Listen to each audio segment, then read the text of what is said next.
Herzlich willkommen, liebe Leute, zu einer neuen Ausgabe mit mir, dem Cyril, hier auf twitch.tv/brack.ch.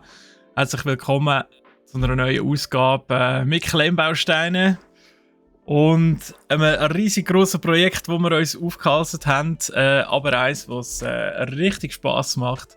Ich hoffe, ihr habt einen wunderschönen Start in die Woche. Bei mir war es auf alle Fälle ein gelungener Start gewesen. Anfänglich wenig Schlaf, aber es hat sich dann doch noch bessert. Hey Nico, welcome, schön bist du da. Richtig gute Laune am Morgen schon, das freut mich. Ich hoffe, ihr habt ebenso gute Laune wie ich. Ja, wo sind wir das letzte Mal stehen geblieben? Wir tun gar nicht lange rumfaxen, weil wir haben nicht so viel Zeit, weil wir haben noch eine ganze Pyramide zu bauen. Wir haben aktuell... komm ich noch das Mikrofon an. Entschuldigung, es tut mir leid. Ja, von unserer... ich kann sie vielleicht mal von oben zeigen. Von unserer Pyramide von Gizeh haben wir das Fundament letztes Mal fertiggestellt und heute geht es auch tatsächlich an die grosse Pyramide, also nicht nur die zwei kleinen, die wir hier noch als Deko-Objekt haben können bauen und als kleiner Vorgeschmack auf das, was noch sollte kommen. Und darum, ja, ich würde sagen, let's go. Wir machen gar nicht lange Faxen, wie gesagt. Ich weiß jetzt gar nicht, ob ich das da auf die Seite tue, gross. Ich weiß nicht einmal, wo ich es hin tun. Es hat so keinen Platz. Gott. Ganz da über. Weil wir werden den Platz wirklich brauchen. Ihr seht schon, es sind zwei riesige Tüten hier. Mit dem. Fängt herrlich gut an. Mit dem Nummer 5. Wo wir jetzt dann anfangen. Und zwar mal für, wenn man das so kann nennen, der Unterbau von der Pyramide. Nämlich das, was dunkel ist. Also wirklich da die Steine, oder, die wir jetzt zusammen dafür aufschleppen und die Pyramide bauen und auch ein bisschen sehen mit den wie wollte man dem sagen? Mit diesen Bahnen, wo sie die Steine drüber gezogen haben und die Kräne, die sie gebaut haben, die Flaschenzeuge, wird wirklich sehr interessant. So.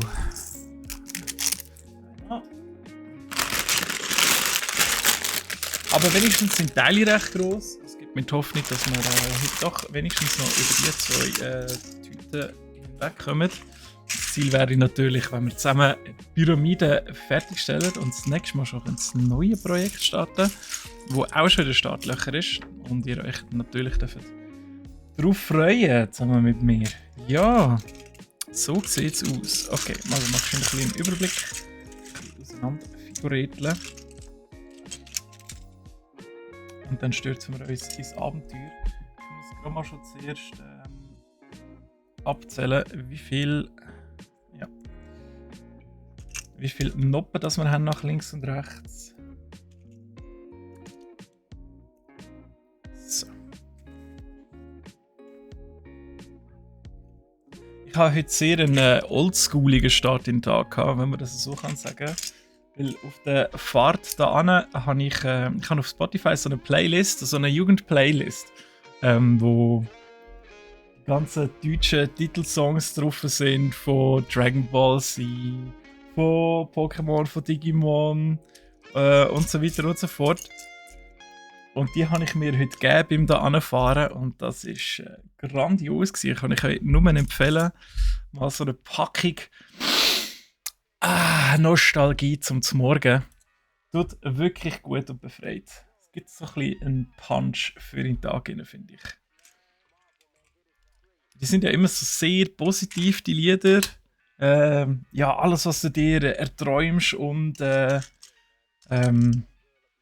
vornimmst für deinen Lebensweg, das kannst du auch erreichen, weil du hast alles, was es braucht und so weiter und so fort. Und richtig crazy. Und ja, das ist irgendwie mega schön motivierend zum Morgen. Also ich finde das auch mal.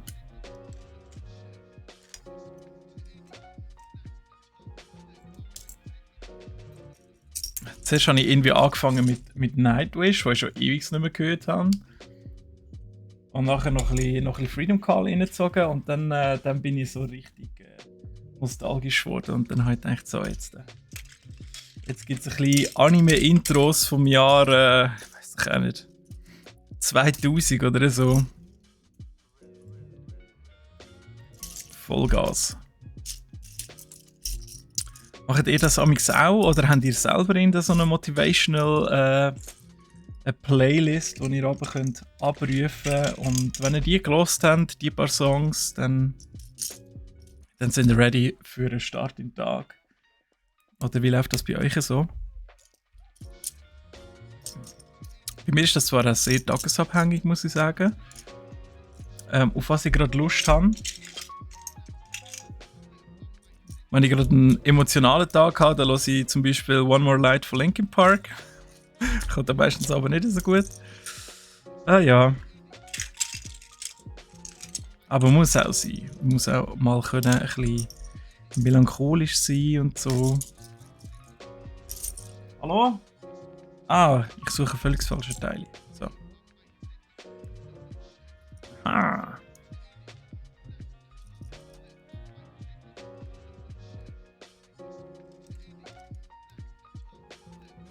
Das wird wahrscheinlich der Grundstein sein für unsere kleine Bahn, die wir ziehen, damit wir nachher die ganzen Felsen können aufholen können.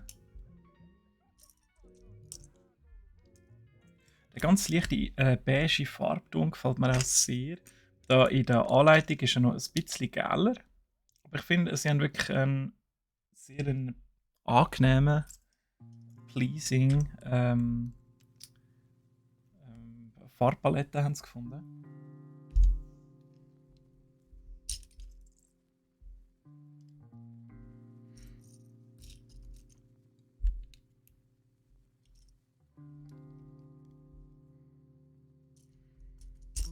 Ich habe gesehen, wir haben noch ganz viele neue Follower wieder bekommen. Ist ja der Wahnsinn. Richtig viele Leute hier. So knapp vor 900. Hey, da geht es schon bald Richtung 1000. Unglaublich, wie schnell das geht.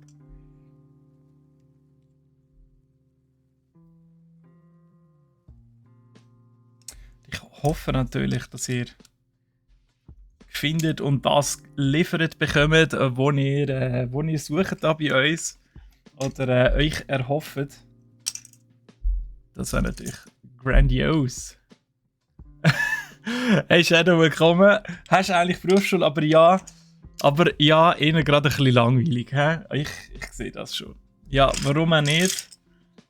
Zwischendurch mal ein bisschen abschalten und so, wenn vorher der Dozent nur die Folie abliest oder die Dozentin, dann dann kann man sich das schon mal gönnen und zwischendurch ein bisschen auf brack.ch beziehungsweise bei uns im Twitch-Kanal vorbeischauen.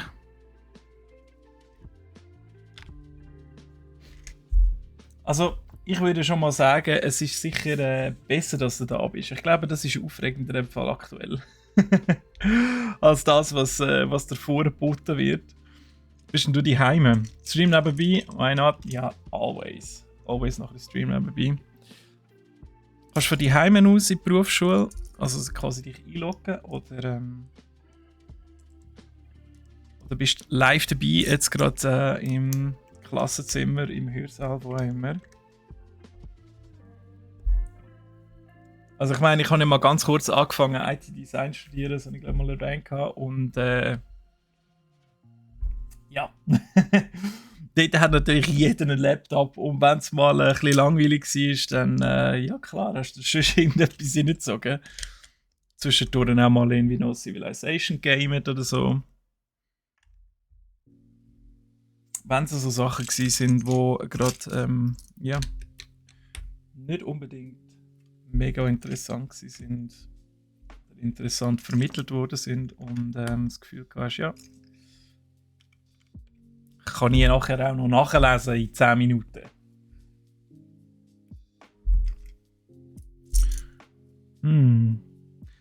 Könnte man natürlich argumentieren, ist das der Grund gewesen, warum ich aufgehört habe und das Studium abgebrochen habe? Oh nein, das ist es nicht gewesen. In der Schule. Arbeiten mit Laptop, ja, eben. Perfekte Voraussetzungen. Aber ja, das haben die Lehrer, die haben, glaube ich, auch ein bisschen mit dem jetzt klarkommen. In den letzten Jahren, Jahrzehnten vielleicht auch. Die Handys oder ganz mit dem Handy. Dort ist zwischendurch dann natürlich schon mal so, hey, Handys weg, oder? Aber jetzt mit Laptops und iPads kannst du fast nicht kontrollieren, ob sie arbeiten oder nicht, außer du drehst die ganze Zeit die Runde als Lehrperson. Aber da kannst du dich ja auch nicht auf dein Dozieren konzentrieren. Was hättest du denn jetzt gerade für ein Fach, Shadow? Was können wir gemeinsam mit dir verpassen aktuell? Wie geht das? Gut. Da brauche ich noch so eins gegen rauf. So. Das Dach ein bisschen aufschieben, sonst sieht man gar nicht, was ich mache.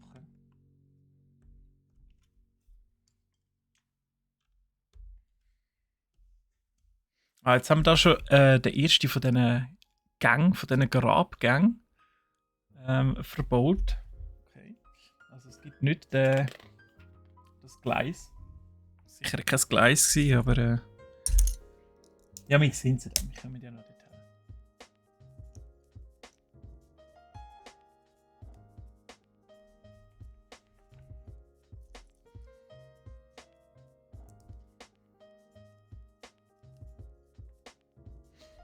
HKBD.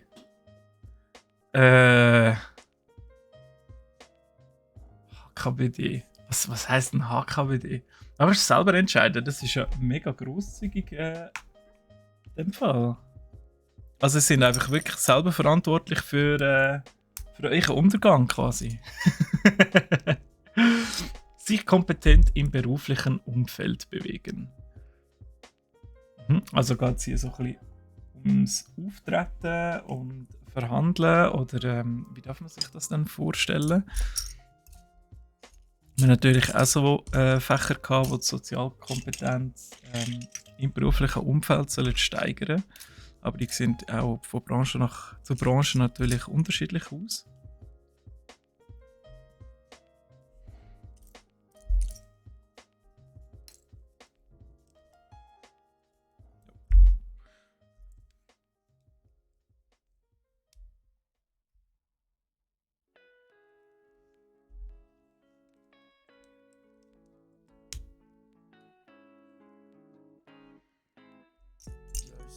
Jetzt muss ich mich fast schon ein bisschen konzentrieren, dass ich da kann sagen, ich mache wieder irgendwelche Sachen überspringen.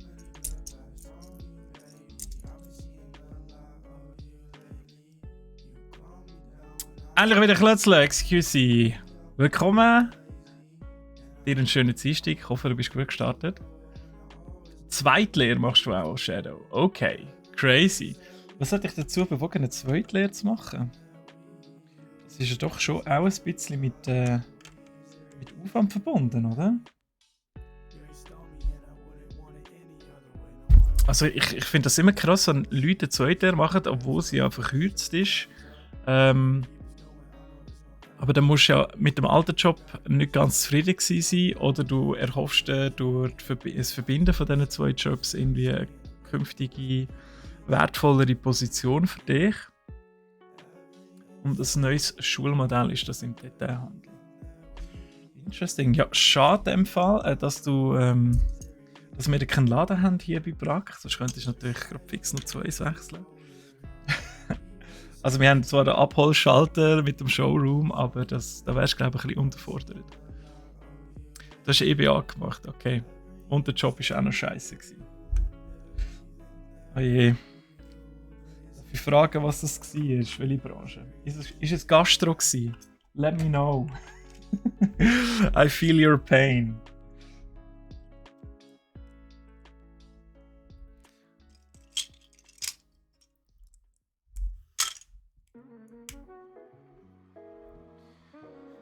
Ja. Wieder viele Geschichten gehört. Jetzt gestern auch wieder bei einer Kollegenbärli sind wir daheim gewesen.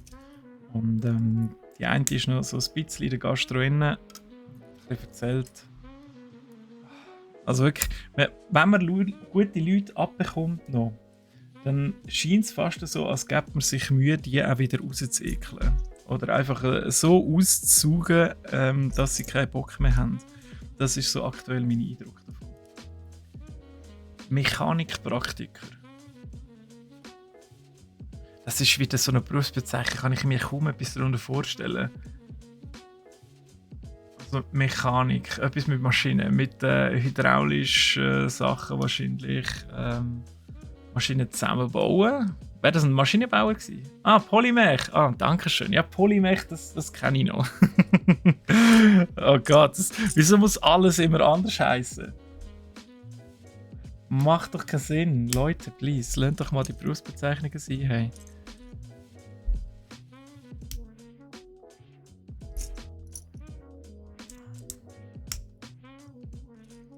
Hat nicht der Award, der Hausaward, so eine komische neue Bezeichnung bekommen. Das ist allerdings schon Jahre her. Facility Manager. Wow. Okay. Das ist natürlich schon voll crazy gut, wenn du sagst, ja, ich bin Facility Manager mit 10 Jahren Berufserfahrung und ich verwalte insgesamt 3 Immobilien. Klingt schon besser. Kann ich da noch? Ah, voilà. Fachmann Betriebsunterhalt. Nein, hat es schon wieder gewechselt. Ist es nicht mehr der Facility Manager? Ist schon wieder etwas anderes. Fachmann Betriebsunterhalt. Oh, Jesus Gott, ey.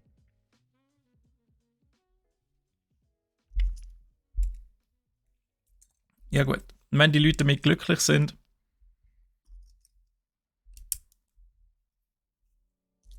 dann sollen sie doch das machen.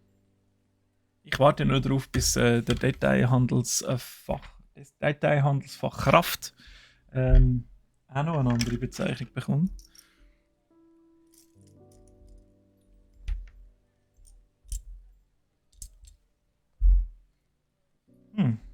Jetzt brauche ich noch 4, aber die habe ich doch schon alle verbaut.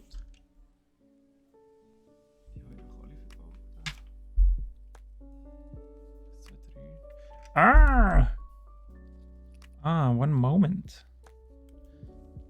Ich sehe den Fehler. Da kommen nicht 4 an, sondern 6.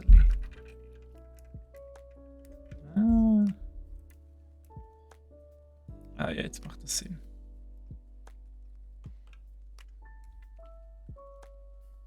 Ja, du bist schon wieder zu viel am Schnurren. Ich mache schon wieder die Hälfte falsch.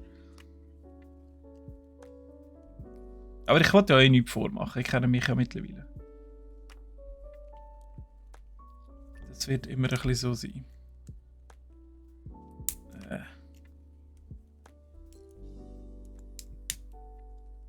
Eigentlich ist das Teil ja schon noch praktisch. Was ich würde brauchen. Das ist schon irgendwann mal kein Nägel mehr.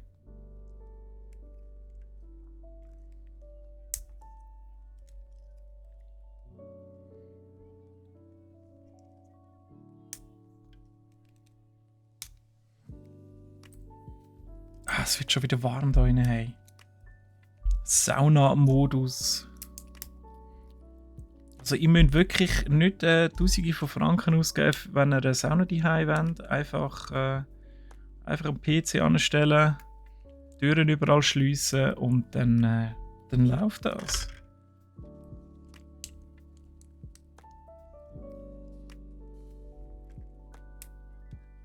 So, jetzt aber.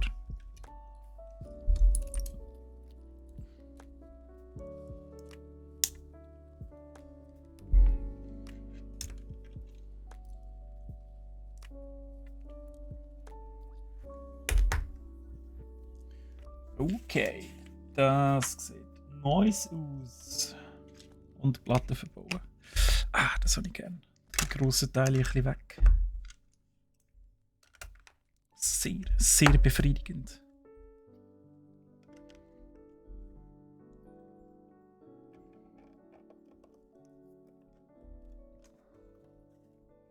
Also das geht wirklich extrem fix, he?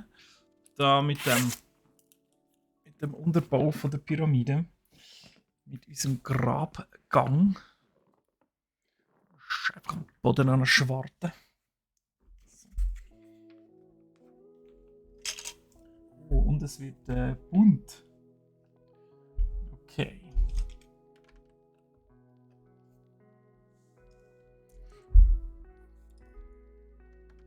Wie sieht es bei euch aus? Was habt ihr so in letzter Zeit zusammengebaut? Oder sind ihr hobbytechnisch aktuell anders unterwegs? Ich habe endlich das Wochenende mal wieder mein Main-Hobby ausleben und Dungeons and Dragons leiten für 3 wundervolle Frauen. Die 4. ist leider noch mit Corona daheim. Gute Besserung, Miri, übrigens, was das siehst. Ja. Nur kurz in die Güchsels. Schon lange nicht mehr gesehen. Hoi! Merci fürs Hineinschauen. Du bist Creator, Shadow. Creator in Bezug auf was? Also der Creator, Lego Creator oder Creator-Typ? Oder reden wir immer noch vom Beruf? Das musst du vielleicht ganz kurz aufklären für mich. YouTube! Oh, nice! Okay. Was cover ich denn auf YouTube für Content? Ich kann jetzt gerade natürlich nicht schauen, du darfst das gerne da mal ein bisschen reinschreiben.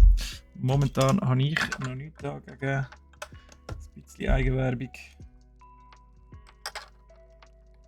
Bis mir die Steffi dann einen Klapp von Gring gibt.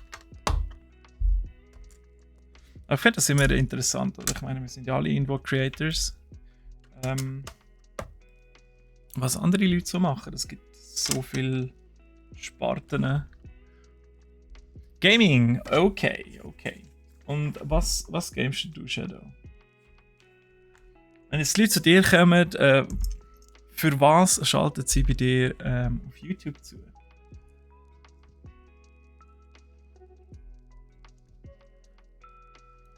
Ich finde, es braucht ja immer so ein bisschen auch dort einen gewissen USP, oder?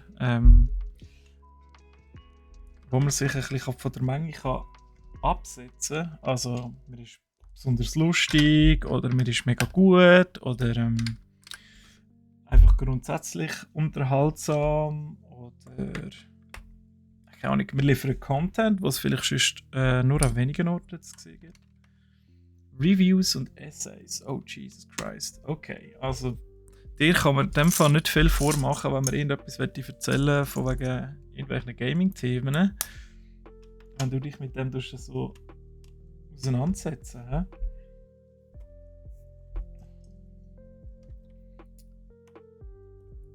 Welches Review hat dir dann so am meisten Spaß gemacht? Das Gefühl gehabt hast, so, da freue ich mich jetzt wirklich drauf.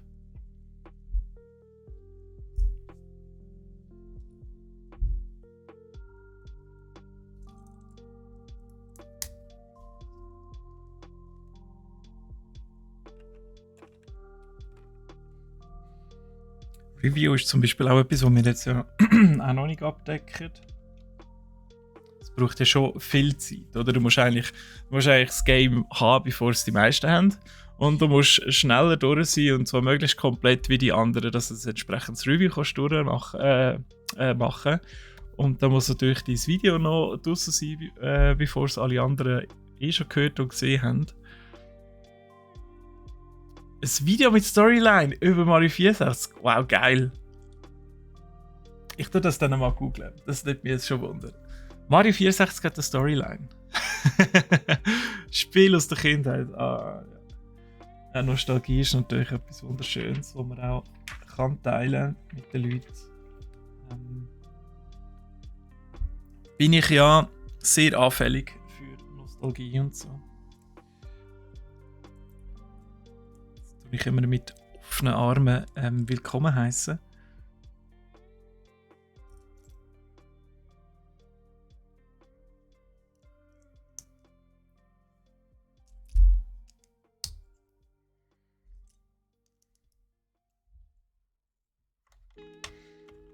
ist jetzt wirklich so farblich gekennzeichnet, damit man da das schön kann so zusammensetzen, wie es auch angehört. Das finde ich sehr intelligent gelöst hier. Wenn jetzt wirklich alles einfach nur so beige wäre, dann käme man wahrscheinlich nicht so weit. Oder ich zumindest nicht.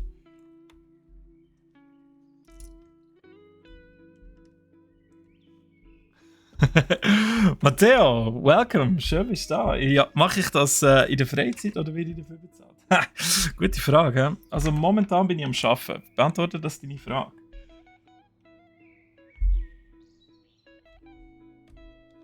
Aber natürlich tue ich auch gerne ein bisschen Klötzle daheim. Nur momentan habe ich wirklich nichts daheim, weil ich habe eigentlich mein Pensum mit Klötzle schon fast hier jetzt im Stream abdeckt. Darum ja, habe ich noch andere Themen, Hobbys, die auch rechte Zeit fressen sind daheim. Eben vor allem natürlich das Dungeons and Dragons.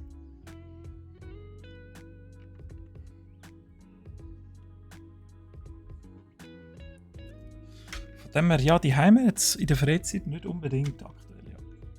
Das ist in der Tat so.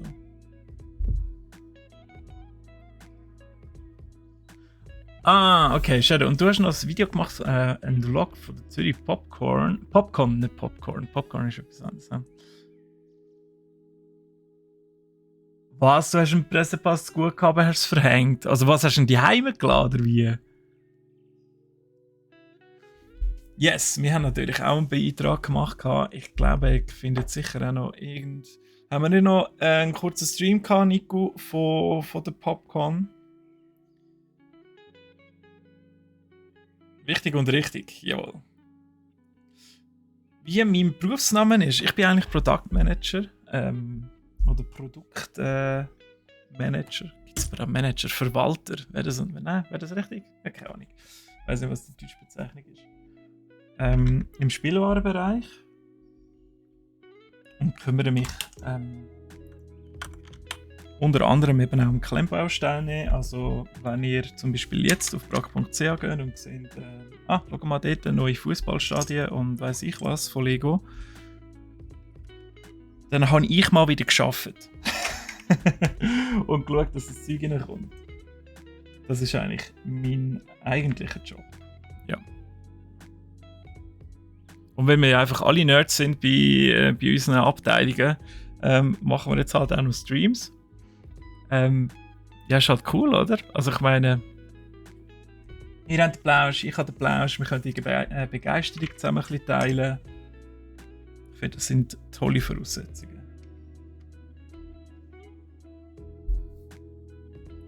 Oh, Shadow, du hast das Mail nicht gelesen. Oh nein! Da hättest du noch irgendwo hindurch und dich noch um ein paar Exklusivinterviews bemühen. Wow, das hat mich also auch richtig genervt. Aber haben sie dann wenigstens trotzdem irgendwie reingeladen oder bevorzugt? Hast du das noch irgendwie können lösen? Das ist ja echt bitter, hey.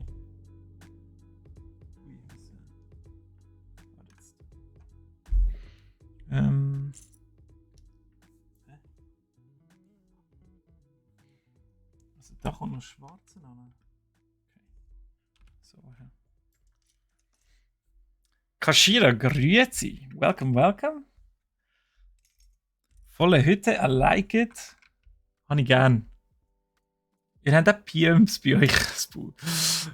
Tönt die auch streamen? Hast du noch Kategorie angepasst? Danke vielmals, Steffi. Bin ich noch in der Gaming-Kategorie gewesen? Hei. Ganz schlimm. Das ist natürlich nicht so gewollt gewesen. But why not? Wir können es mal dort probieren. Also ich kenne mich auch mit Gaming aus. Ein bisschen. Aktuell bin ich am Victoria 3 spielen. Das ist eine größere Herausforderung. Wie wird man sowas, Matteo? Also du musst natürlich ein gewisses Flair haben für Spielwaren und dich auskennen. Bestenfalls hast du eine kaufmännische Grundausbildung. Verständnis für Zahlen und Statistiken. Kennst optimalerweise gewisse gesetzliche Grundrahmenbedingungen für für Preisgestaltung und so weiter. Und auch fürs Listen von neuen Produkten. Hast am besten auch schon mit gewissen Leuten Kontakt gehabt von der Branche, von der Industrie. Sicher auch ein bisschen Affinität gegenüber Neuheiten und Trends, um die möglichst schnell auffassen, weil du willst natürlich mit deinem Laden als Erster auf dem Markt sein mit einem neuen Produkt. Ja, und dann natürlich ein bisschen Ehrgeiz und Passion, die du an den Tag legst, oder? Also es ist nicht immer nur Friede, Freude, Eierkuchen. Ich habe ganz viele Excel-Listen und Tabellen, die ich den ganzen Tag einfach muss, abdöckeln muss. Also es ist nicht einfach nur anhocken und ein bisschen Klemmbausteine zusammenbauen. Das ist es bei weitem gar nicht. Da hat man so ein bisschen eine romantisierte Vorstellung aber, von diesen Berufen, wenn man das natürlich so sieht, ohne grossen Kontext.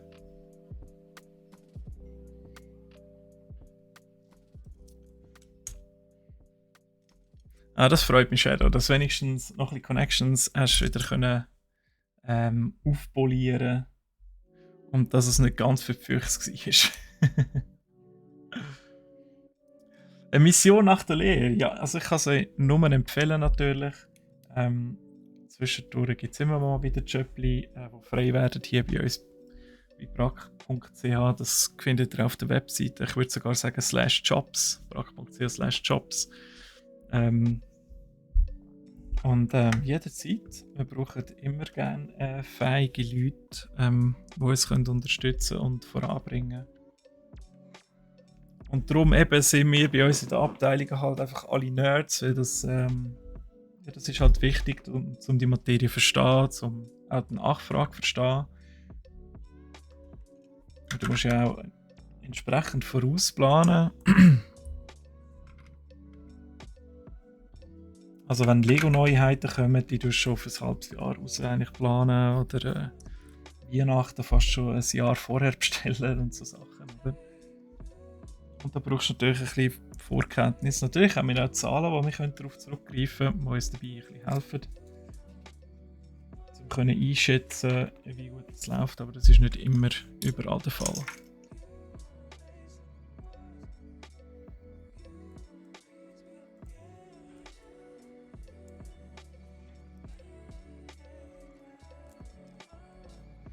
Aber ja, also ich habe natürlich besondere Freude gehabt, als ich da angefangen habe. Ich durfte Pen and Paper und Tabletop die ganze Sparte aufbauen. Bis es noch nicht hat. Und ja, spätestens nächstes Jahr ist natürlich die ganze Dungeons Dragons Thematik voll in der Popkultur angekommen mit dem Dungeons Dragons Film, der ja rauskommt. Und keine Ahnung, ich weiß nicht, was da alles für Spiele waren noch auf euch zukommen. Für die Fans sind von dem Franchise, das wird richtig crazy, sage ich euch.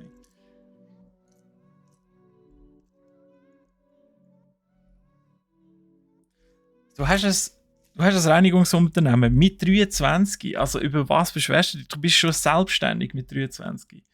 Also das ist doch mal richtig geil, ne? Du bist dein eigener Chef. Und ja, ich meine, Zocken kann ja auch sehr gerne ein Hobby bleiben. Ich finde, es gibt recht grosse Unterschiede zwischen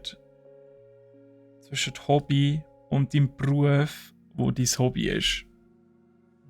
Sicher gibt es auch viele, für die ist das voll die Erfüllung. Aber manchmal ist dann halt eben dein Hobby zwischendurch ein bisschen anstrengend, oder? Und da musst du halt trotzdem anhocken, trotzdem Content bringen. Ich denke, der Shadow kann da sicher auch mitreden, wenn es in das Game ist oder so, jetzt nicht gerade aus seiner Kindheit kommt und er trotzdem ein Review darüber machen will, um irgendwie, keine Ahnung, das Ganze zu komplettieren. Ja, dann ist es halt dann in dem Moment auch beschissen, oder? Macht nicht so viel Spaß. Danke vielmals fürs Vorbeischauen. Ich wünsche dir ein wunderschönes Tag. Schön, hast du kurz reingeschaut und es alle gesagt.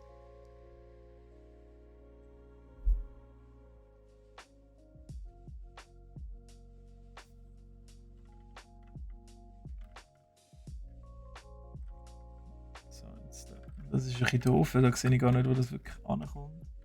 So ungefähr. Das hat gut getönt. Okay. Das ist ja speziell, wie das gerade so wunderschön da reinpasst. Und da haben wir jetzt natürlich da die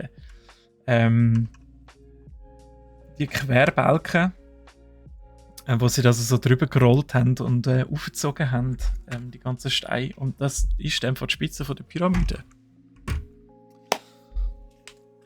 Richtig, richtig cool. Bionic, hello, welcome, schön bist du da. Geht's dir gut? Hast du heute einen guten Tag verwünscht? Ich muss da gerade ein bisschen nachlesen. Okay.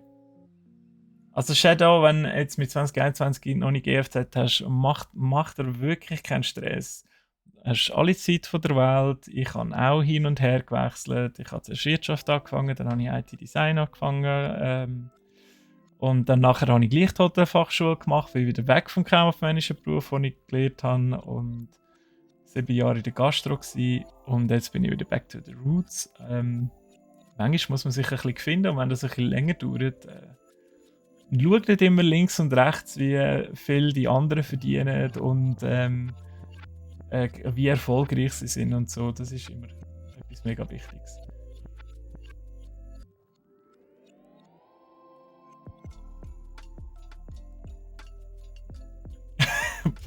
Praktisch Jobs vermitteln.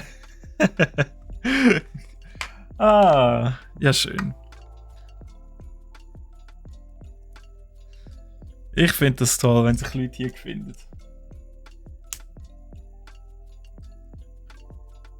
Fehlt nur eine Partnerbörse, dass wir das auch noch abdecken können.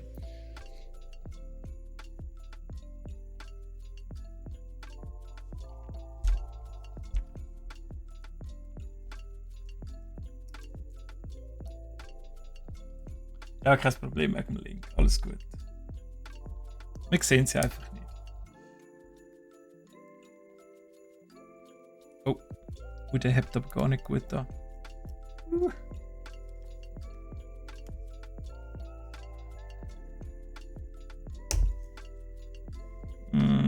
Muss das so lödeln?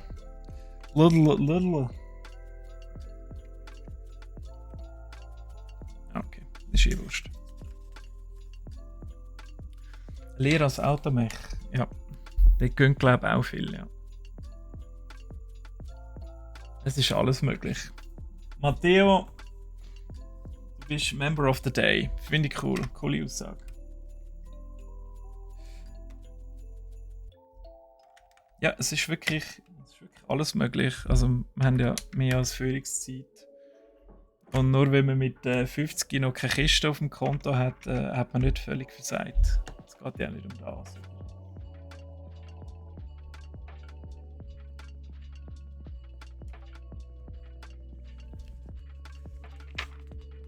Oh, nice! Also wir sind schon fertig mit dem mit Beutel Nummer 5. Ja, dann wären wir sicher fertig heute.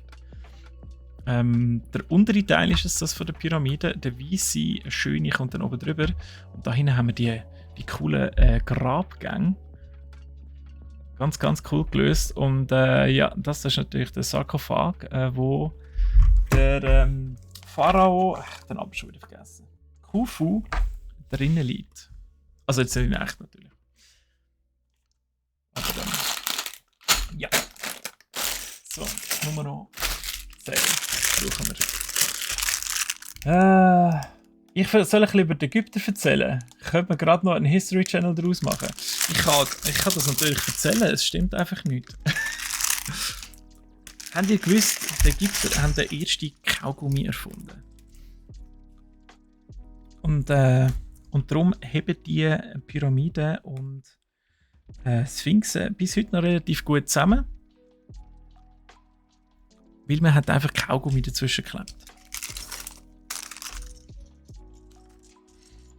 Aber ja, Punkt der Automech. Mein bester Kollege, der war auch Automech gewesen, hat sich jetzt erfolgreich umgeschult Richtung IT. Eben. Und der ist, muss ich gerade schnell schauen, 36. Nein, Quatsch. Oh. Ja. Also eben, man kann auch ganz spät noch durchstarten. Man muss einfach den Mut haben, um zu sagen, so, ich nehme jetzt die Zeit, verdiene vielleicht ein bisschen weniger, ist okay.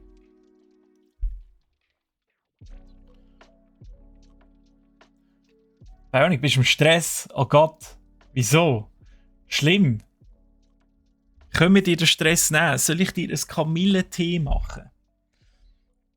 Hä? Ich tue es da raus aufs Fenster stellen, dann kannst du es mitnehmen. Du müsstest einfach pressieren, weil es ist dann wahrscheinlich schnell kalt. Haben sie nicht das Bier erfunden? Nein, ich habe gehört, sie haben den Rum erfunden. Ja. Nein, das Bier ist von den Indern erfunden worden. Weil der kommt in den Hopfen her, oder?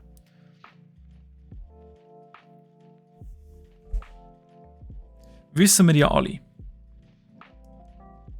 Oder? Ich meine, warum heisst es sonst Indian Pale Ale? Genau.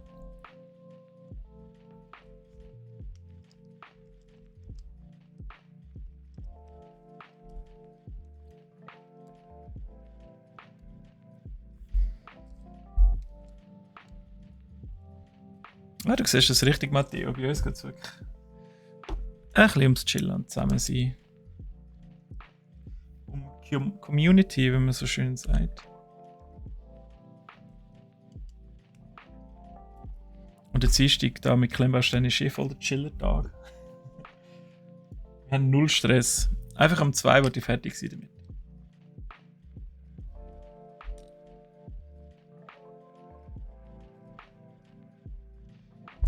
Zu mehreren? Wow! Schau jetzt. Der Google Max kommt. Vor 6000 Jahren im südlichen Mesopotamien, wo das heutige Irak war, haben die das erste Bier gebraut. Okay.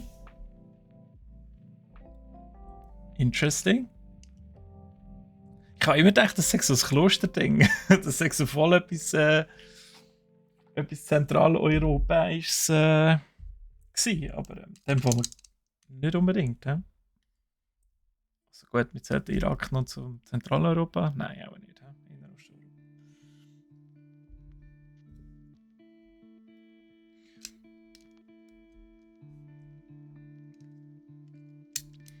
Aber zum Indian Pale Ale kann ich sonst auch etwas ohne Googlen noch sagen. Das,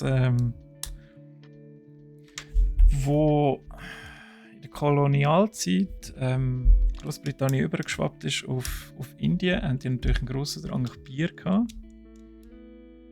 Und dann haben sie angefangen, Bier zu verschiffen. Und bis das Bier dort war, ein paar Monate später, ist das natürlich übergefallen. Also haben sie angefangen, die einzelnen Komponenten, vor allem auch viel Hopfen, über das Schiffen. Und haben dann die natürlich im Wasser eingelegt. Da müssen wir jetzt vielleicht mich korrigieren. Und das hat dann natürlich von dem Hopfen gezogen. Und dann haben sie sehr ein starkes gehopftes Bier gehabt. Und wie sie halt in Indien sind, ist dann noch daraus das Indian Pale Ale entstanden quasi. Phantom, grüezi. Welcome, welcome. Wie geht's uns heute?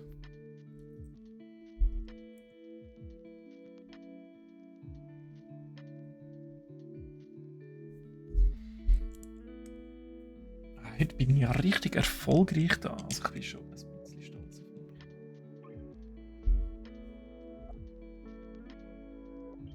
Also so. Und dann so. Und dann 3 Klemmen. Okay. Got it.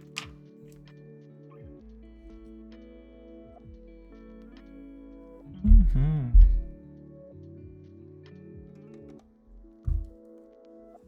Cool, wie das einfach so ineinander reingeht und herrlich, wenn es so aufgeht.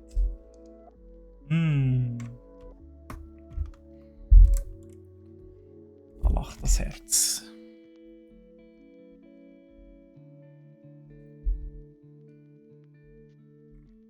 Ja, wenn Steffi da ist, Steffi kann alles. Also wenn ihr einen Channel braucht, zack, ist der da.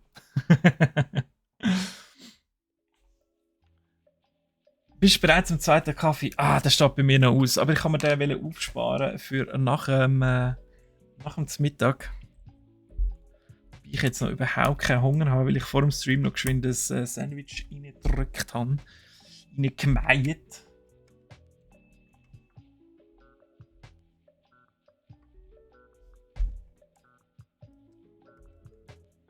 Von dem her, ja, ich halte noch ein bisschen durch.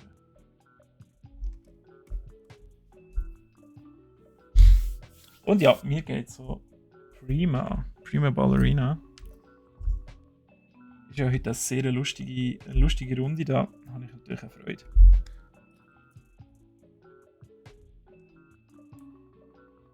Reto Canova hat gecoacht. Aha, das Phantom, okay. Da hast du gedacht, da komme ich jetzt nicht raus, was jetzt da los ist.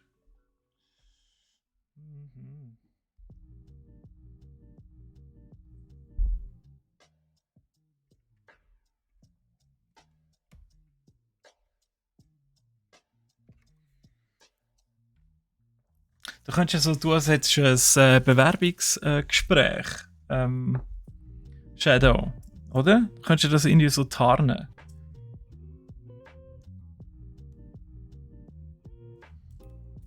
Das ist doch jetzt wichtiger. Los ist ja eh nicht zu. Das kommt doch jetzt überhaupt nicht drauf an.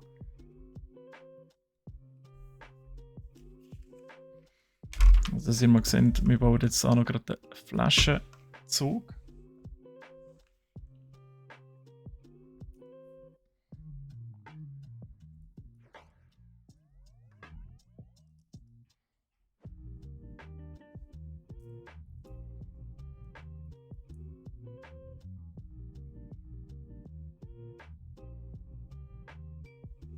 Ja, fix. Also das glaubt ihr dir sicher, wenn es um einen Job geht. Hallo? Da wird er nicht lang gefackelt. Da.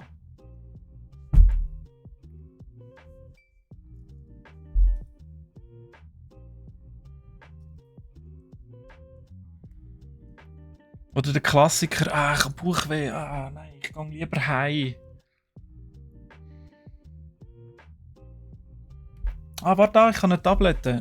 Nein, ich habe meine eigene. Ich vertrage die eben. Ich vertrage nicht alle so gut.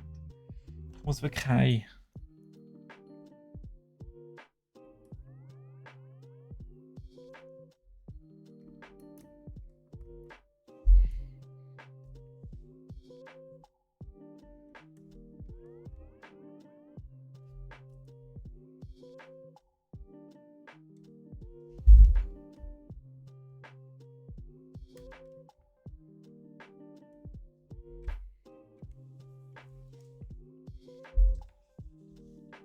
Das neue Schulsystem, ja, sicher. Alles fürs Wissen von unseren Jüngsten, oder? Also ich meine, wenn wir unsere Themen, unsere Schulthemen auf Twitch hätten, das würde sicher besser funktionieren. Nicht? Fände ich viel geiler, persönlich. Oh Mann, jetzt muss ich... In welcher Stufe bin ich jetzt da? Okay.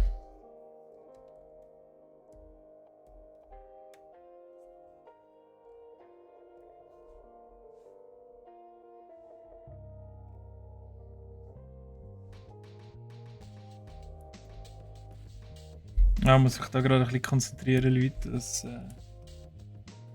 ich die da im richtigen Abstand an tue.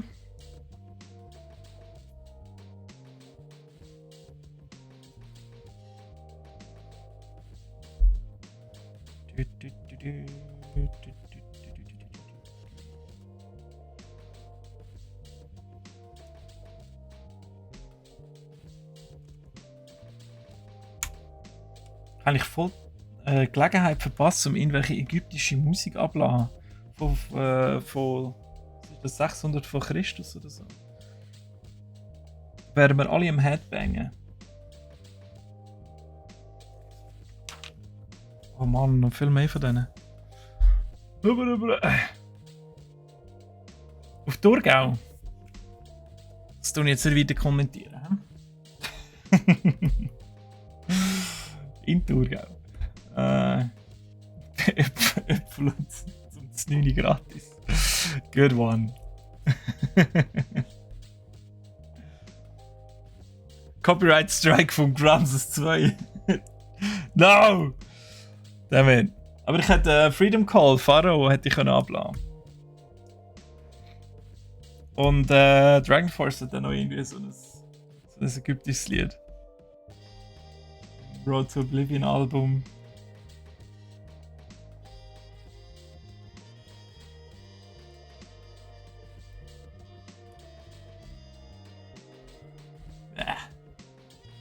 So viel abzählen. Please stop. Ich mag doch am Morgen nicht so viel zählen. Jetzt ist der 12. Hey Leute, ich wünsche euch schon mal fest einen guten. Vergesst nicht, etwas Anständiges zu essen. He?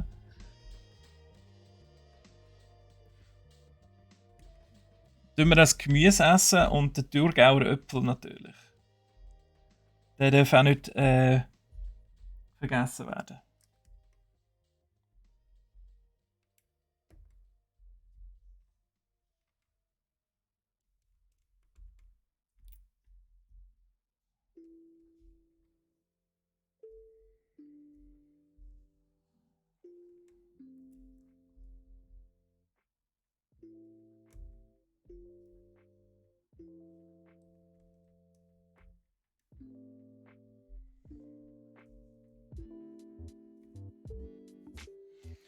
Okay, sieht gut aus.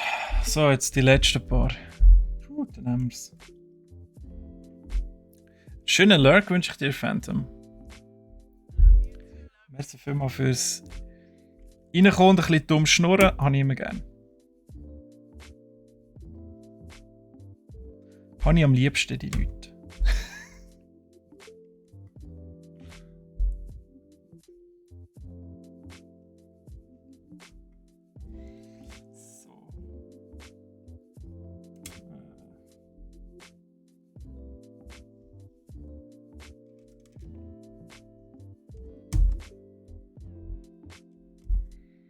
So, jetzt haben wir dann die letzten. Jetzt kann ich wieder schnurren.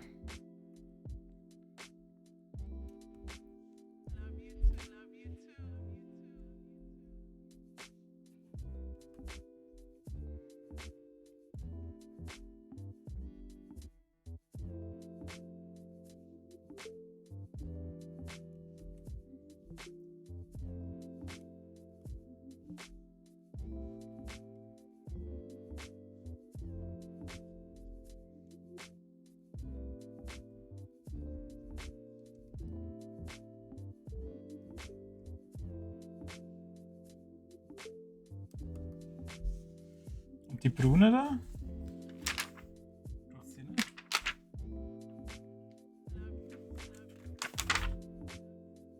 Ah, doch. Ah, jawohl. Okay, also jetzt haben wir das schon mal verteilt, da die kleinen, die glatten Teile da. Dragon Force ist mit 18 gelassen, ja, tut mir leid, dass du da nicht mitkommst, in dem Fall. Dragon Force ist immer noch geil. Das ist auch so etwas, was mich ins Universum von der Nostalgie zurückbringt. Oh Mann, jetzt wird es wirklich komplex hier. Jetzt müssen wir noch einfädeln. Jetzt wird es richtig wild. Wer ist auf die Idee gekommen, hier so eine Klebe anzutun?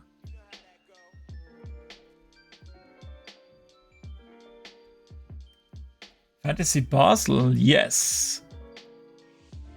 Wir sind auf alle Fälle dabei.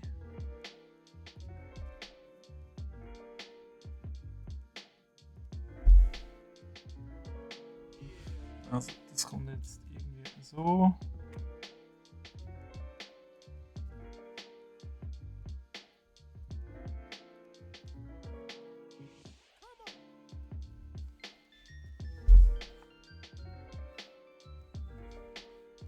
Ah, jetzt dürfen wir das schon zusammensetzen.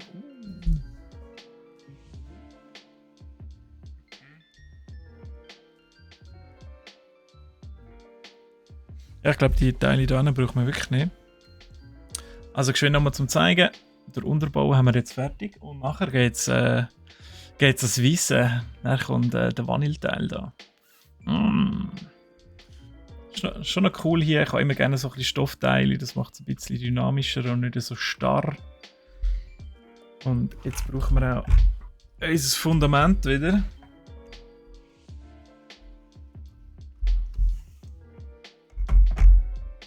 Ah, das ist schön, wenn sich alles zusammenfügt. Moment, da nicht. Das ist irgendwie.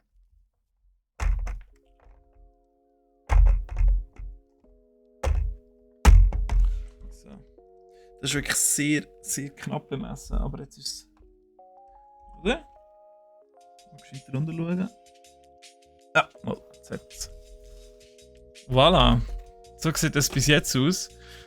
So würde jetzt auch eine Hälfte aussehen. Wenn ihr 2 von diesen Pyramiden würdet kaufen, wäre jetzt das eine Hälfte. Die eine wäre so. Also wenn ihr natürlich eine Hälfte so und eine andere so wollt, oder? Dass ihr beides seht, das Innenleben und das Aussenleben.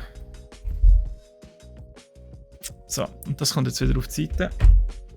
Und dann geben wir jetzt so den Deckel drauf. Und ja, bei mir ist morgen, bis ich meinen zweiten Kaffee hatte, nach dem Mittag. So lange ist bei mir morgen. Ah, da steht noch etwas. Also die Basis der Pyramide ist 230 Meter zu jeder Seite und gibt ein Volumen von 2,6 Millionen Kubikmeter. Sehr interessant.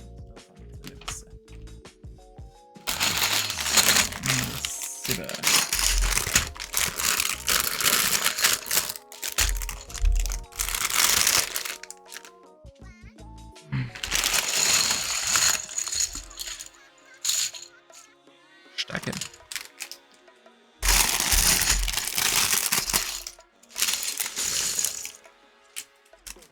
Ich Stärke gesehen, dann habe ich irgendwie gerade so wieder das Flashback zu dem Pariser Grand Café, wo wir zusammen gebaut haben, wo noch irgendwo.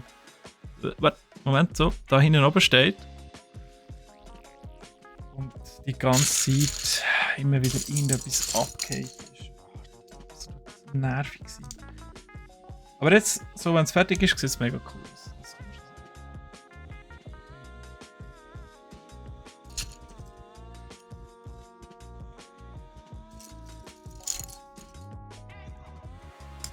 Gespannt, was es für mich heute Mittag gibt. Ich habe mal gesagt, was ich gerne hätte.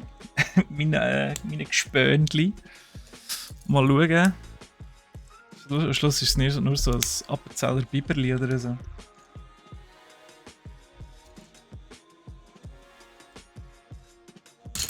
Hey.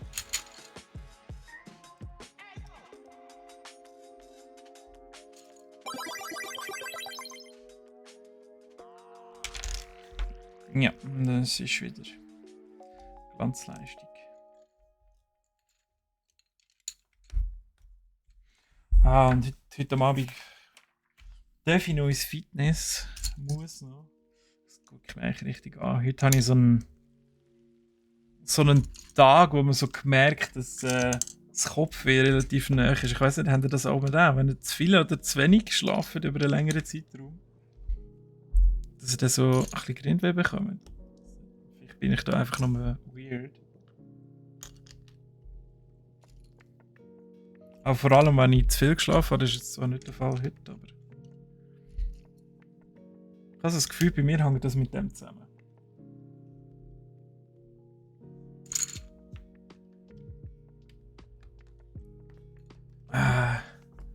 Amaeloni, ich weiß nicht, ob ich das richtig ausspreche. Hallo, wie geht's? Sehr, sehr gut. Alle sind am Essen. Ich bin ganz alleine hier am Klemmbausteine zusammenbauen und niemand kümmert sich um mich. Nein, alles gut. Wie geht's dir?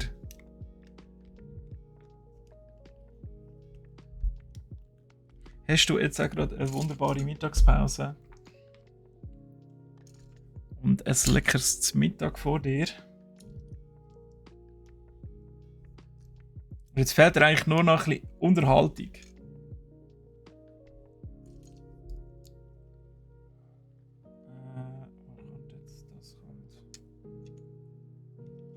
So, ja. Okay. Ah, da war Phantom Massive für einen Raid. So schön. Danke vielmals. Und ich habe noch irgendwo noch ein Follow. Ah, Meloni, du hast ja vor 2 Minuten gefollowt. Merci vielmals. Der 900. Follow ist das. Schön, dass dir in dem Fall unser Content gefällt. Eben, das ist die Schwierigkeit beim Klemmbausteine bauen. Dann kannst du nicht immer auf den Bildschirm schauen. Ganz, ganz schlimm. Und Moro Richard, das klingt sehr français. Herzlich willkommen. Es klingt wie in so einer leckeren Schoki oder so. So eine dunkle, die aber innen noch so eine Füllung hat. So tönt das. Haus gibt's nicht mehr. Ah Mann, ich bin jetzt lang weg vom Fenster. Echt? Schlimm. Ja, aber ich freue mich natürlich. Sag ich nie nein. Sind die das überhaupt noch? Ja, so halbe. Ich könnte natürlich da auch alles ein bisschen auf die Seite rum. Also ein bisschen vorne schieben. Mach's nicht unbedingt besser. Ah, und die Stecker regen mich auf da. So.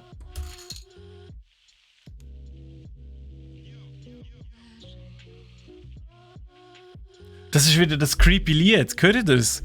Ah, ich kann das nicht haben. Wenn die so machen, dann gehen mir gerade alle Alarmglocken los, weil ich einfach zu viel Horrorfilme geschaut habe. So, sorry, ich muss geschwind umstellen. Das ist ganz wichtig. Sonst kann ich mich nicht mehr konzentrieren. Ich habe immer das Gefühl, es haucht mir so eine tote Tante ins Ohr rein.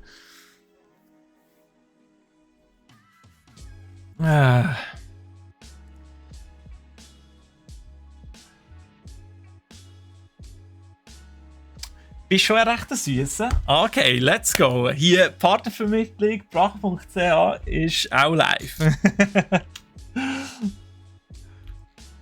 Wir haben heute schon Jobvermittlung gehabt, jetzt machen wir noch Partnervermittlung. Finde ich gut. Wir decken alles ab heute. Bionik, merci vielmals für den Raid. Sehr, sehr gerne gesehen. Danke dir.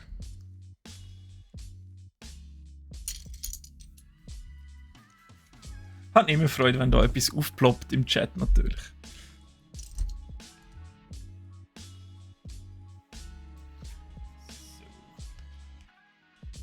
Ah, jetzt kommen die Stecker weg. Endlich. Ah, weg mit dem.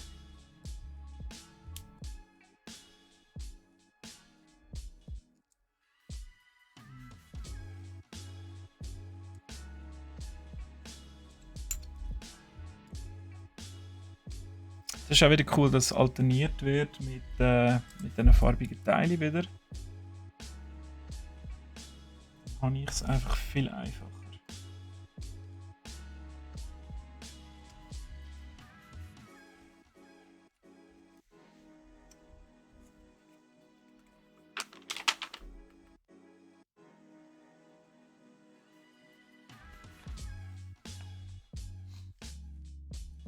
Es war noch so ein kleiner Kommentar drin von Lego, dass eben eigentlich die Stege grundsätzlich für die Lego-Figurenwelt gedacht sind und jetzt aber natürlich das Fundament oder das Stützgerüst darstellen für die Verkleidung der Pyramide. Aber das haben wir uns natürlich schon vorher gedacht. Das würde sonst nicht viel Sinn machen. Darfst du essen? Ja, in dem Fall sehr ein guter Bionik. Merci vielmals. Und danke für den Lurk in dem Fall. Ja, Meloni, das ist wirklich ein cooles Set. Also ich kann es nur empfehlen. Gewisse Leute haben ein bisschen Bedenken, ob sie 2 brauchen, damit es eine ganze Pyramide gibt. Sind sie links unten oder auch so noch ein bisschen grösser. Es ist eine Hälfte. Aber ich finde, es braucht dann nur eine Hälfte. Weil wenn du 2 hast, dann ist es einfach zu massiv. Und irgendwo willst du so, ich stelle mir es vor, so einem einem mega schönen Sideboard an der weißen Wand und dann poppt das so ein bisschen vor. Also es ist wirklich, passt da ganz schön an die Wand an. Und Super Saiyan Son Goku 2 News. Merci vielmals für den Follow. Herzlich willkommen. Ja, ich meine, der Name, da blüht mir natürlich das Herz auf. Sehr, sehr schön. Gerade jetzt, nachdem ich heute Morgen noch die 2 Titelsongs von Dragon Ball Z gelost habe, kann man das sehen. Zu massiv geht's gar nicht. Ja, okay. Du bist in dem Fall auch so einer, der noch wartet auf einen Hulkbuster, hä? Von Lego. Der ist massiv. Hast du den schon gesehen? Ein riesiges Teil haben. Also ich glaube, der ist... Warte mal. Der ist sicher etwa so gross. Cyberpunk Edge Runner. Nein, muss man das gesehen haben? Hast du noch nicht gesehen? Ich kannst schauen auf Lego. Da siehst du ihn. Also es ist schon ein Film, oder? Cyberpunk Edge Runner. Und keine Serie. Die Serie ist momentan... Also, einfach genug jetzt gerade. Keine Zeit für eine Serie anzuschauen. Oder ist es ein Anime?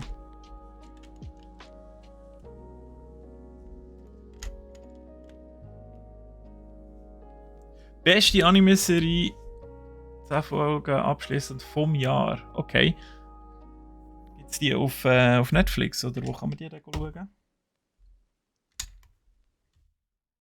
Bitte keine graue Seite. Yes, Netflix. Okay, gut. Ja, ich brauche noch mal wieder ein bisschen neue Anime, den ich mir reinziehen kann. Dann gebe ich mir doch den mal. Wenn du sagst, der ist so ultra gut. Aber es ist schon ein eigenes Cyberpunk-Universum und nicht das vom Game 2077 oder vom Rollenspiel Cyberpunk Red oder so. Das Netflix-Produkt, okay. Die können schon alles machen, hä? Nicht so wie Amazon Prime. Amazon Film Studios.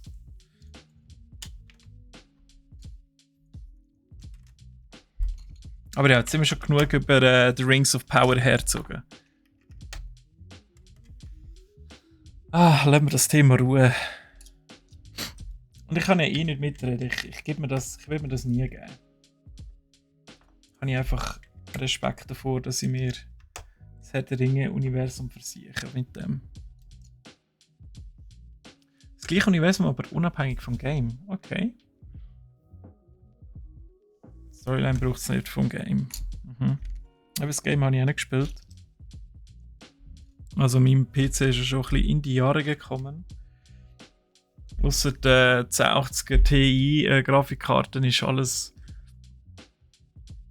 ja, etwa 8-jährig. Und am Anfang hast du sie wirklich nicht können spielen.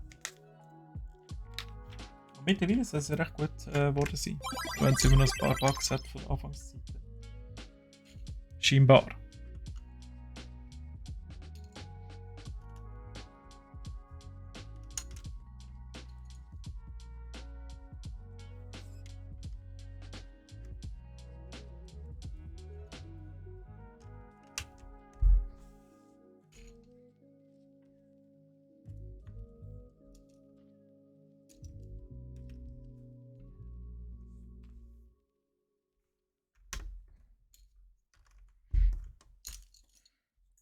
Ah, merci. Blitzbrick Backstage. Das ist doch geil, das passt auch hier voll an. Ne? Merci vielmals für den Follow. Ich hoffe, dir geht's gut. Und hast einen guten Mittag, einen guten Mittag. Okay, also im Game ist in Version 1.11 ich kann nicht schnurren heute. Ich muss mal einen Schluck Wasser nehmen. Moment. Stolpere die ganze Zeit über meine eigene Zunge. Im Game ist in Version 1.6 Stuff ins Game eingeflossen. Also meinst du, im Game ist Stuff vom Film eingeflossen? Vom Anime ins Game. Ach so, ja. Das ist natürlich cool, wenn sich das so schließt, oder? Ja. Ist irgendwie schade, oder? Also man hat sich Rings of Power sicher auch ein bisschen durch die Kritik, die einfach überall ist, versauen lassen. Und vielleicht würde man es selber persönlich noch gut finden. Ich finde zum Beispiel Hobbit auch mega gut, auch wenn das damals auch ein bisschen verrissen worden ist. Die Szene gibt es gar nicht im Buch. Es ist so kindlich. Ja, es ist auch ein Kinderbuch, beruhigt euch.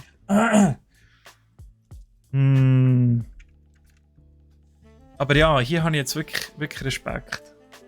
Also ich wollte irgendwie mir das Wunder nicht nehmen lassen, vom Sauron. Ich finde, das soll so mystisch und unbekannt dürfen bleiben.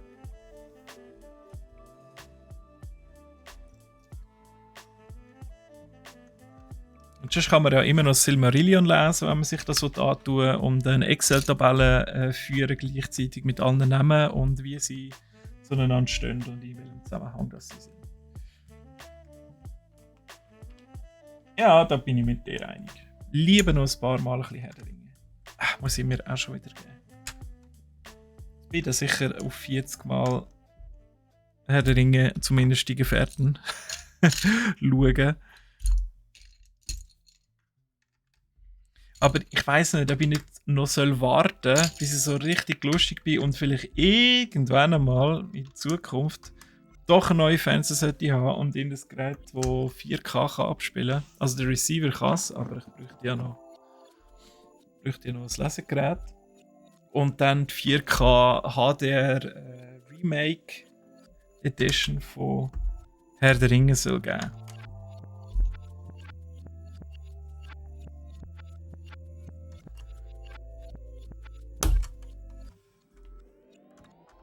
Hat ihr schon jemand gesehen von euch? Lohnt sich das 4K und HDR-Zeugs? Ja. Die Zeiten sind wirklich lang her. Herr der Ringe, nur zu Ostern. Ich weiss noch, ich war damals so extrem Fan gewesen, dass meine Eltern das mal noch haben müssen mit mir mitschauen. Also haben wir es wirklich während dem Essen geschaut. Ganz schlimm. Und dann noch aufs Sofa über. Und ja, meine Eltern haben natürlich nichts damit anfangen. Aber wie sie gewusst haben, dass ich so ein riesen Fan bin, haben sie einfach, ja, es war gut gewesen, ja. Und was sind jetzt das da, die schwarzen Viecher? Was sind das für die gewesen? So? Die Urukai. Aha. Ja, okay, ja. Hast du gerade so gemerkt, ja. Also ich habe ja selber gewusst, dass es nicht wird interessieren. Ich finde es ja auch schon schön, haben sie sich die Zeit genommen und sich das zusammen mit mir angetan. Freitag Gefährden, Samstag 2 Türen mehr, Sonntag Return of the King. Wie passend. Ja.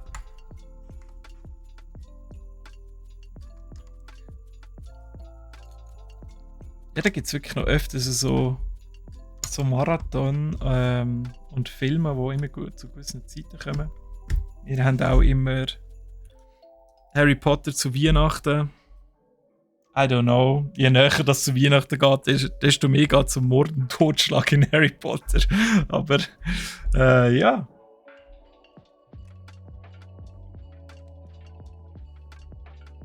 Ich glaube, wir werden heute ein bisschen früher fertig wie sonst. Habe ich fast das Gefühl hier. Das wäre mal etwas ganz Neues.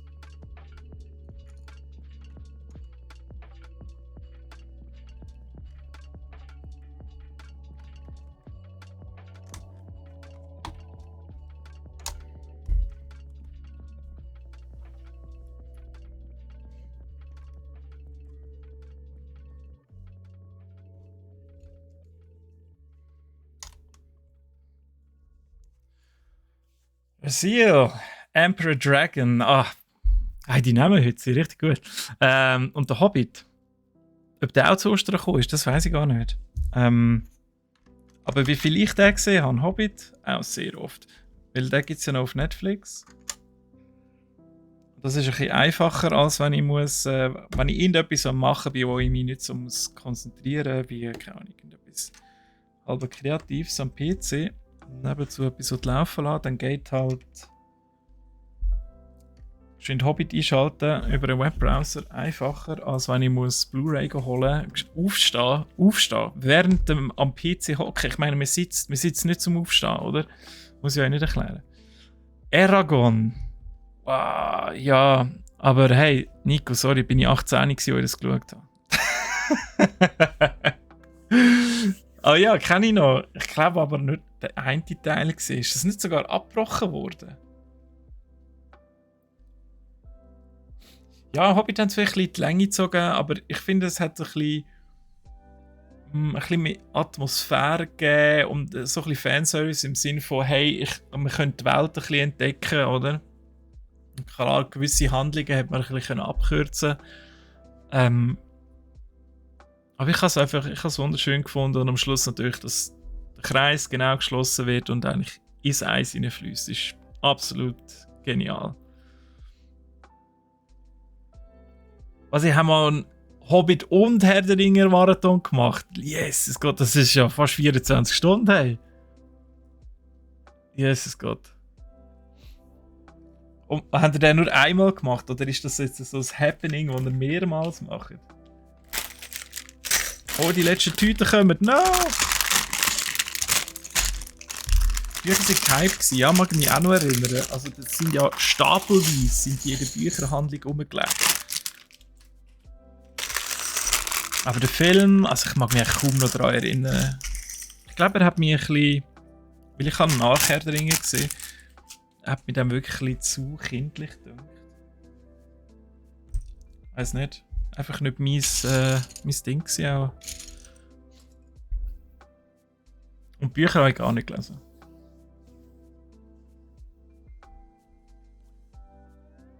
Nur einmal. Der nächste ist Star Wars. Den habe ich hinter mir, ja. Ist noch gar nicht so lange her. Aber ich kann mehr, da kann man eigentlich nicht Marathon sagen, weil ich habe zwischendurch wieder abgebrochen, also nicht abgebrochen, aber unterbrochen. Einfach immer, wenn ich Zeit habe, habe ich wieder etwas geschaut. Möglichst natürlich in der chronologischen Reihenfolge. Ich habe nur Solo habe ich ausgelassen. Clone Wars und Bad Batch, weil das einfach viel zu lang gegangen wäre. Und Rogue One, glaube ich, habe ich noch ausgelassen.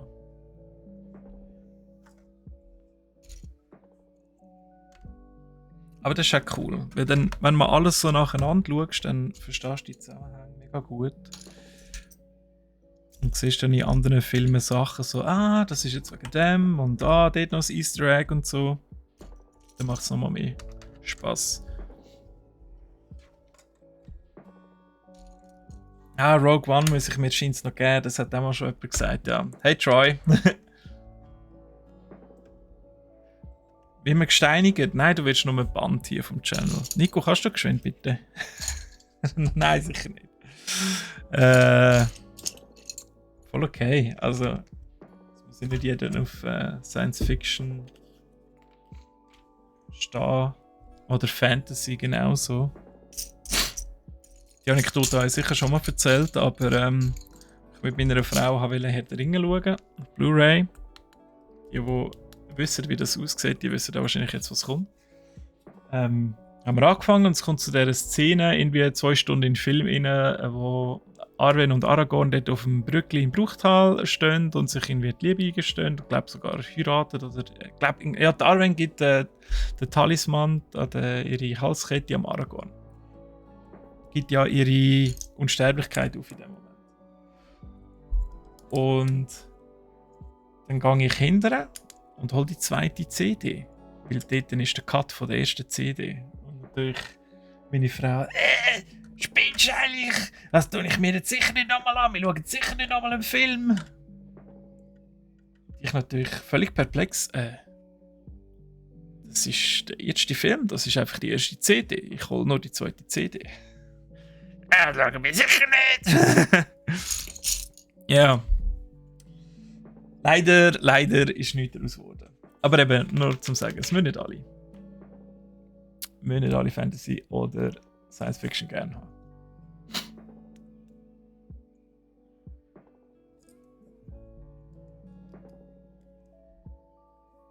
Was haltet ihr Leute so von Dune?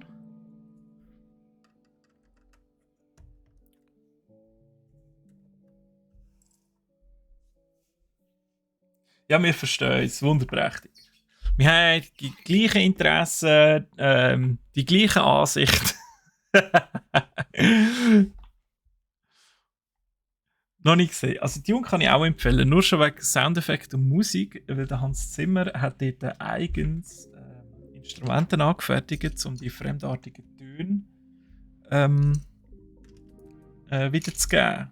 Da hat es halt natürlich Soundtracks, die tönen einfach absolut phänomenal. Also der Hans Zimmer ist Genie, aber dort schießt er nochmal den Vogel ab. Und die Story ist auch cool, weil das ist auch Grundinspiration für Star Wars, für George Lucas.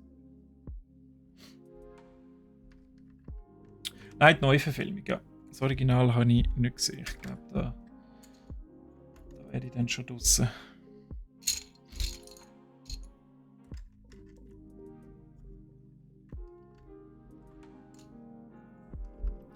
Marvel Marathon. Kannst du dort überhaupt eine zeitliche Abfolge kannst du das machen? Also ich meine, es gibt ja allein schon etwa 20 Spider-Man, oder? Wie schaust du das näher? Oder schaust du einfach, Avengers würde noch gehen, oder?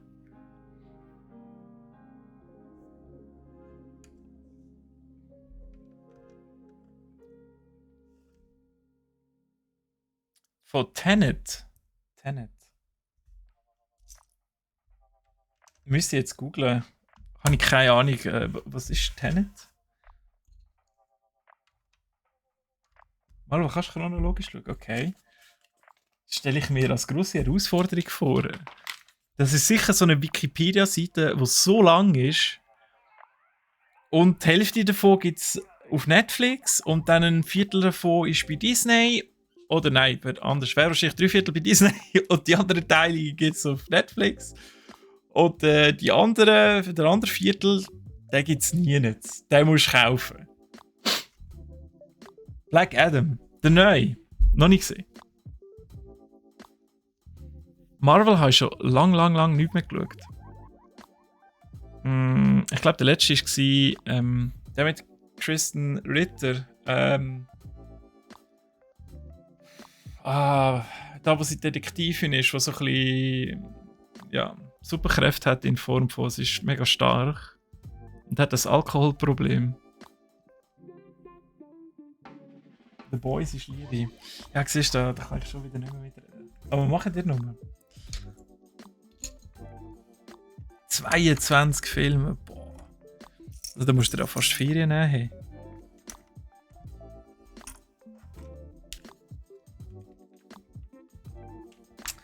Das ist schon ein rechtes Nummerli. Hey. Ja, ich schaue es. Also, schauen The Boys, meinst du? Ja.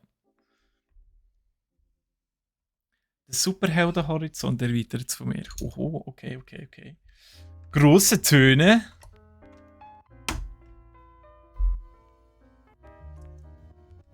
Aber in welchem Universum? Also spielt schon im Marvel-Universum The Boys. Man redet nicht von The Voice, oder?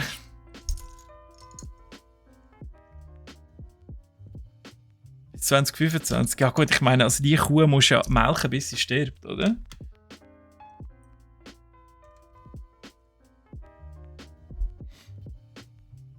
Also wenn unsere Generation, oder die letzte oder vorletzte Generation das mal nicht mehr schaut, weil sie im Grab liegt, dann schaut es einfach die nächste und die übernächste Generation. Es kommt einfach immer wieder Neues. Das ist einfach die nächste Generation, wenn die kommen, zack, abgreifen und wieder einen Film raushauen.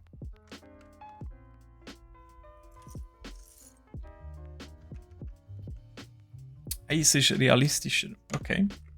Oh shit, jetzt habe ich festgedrückt.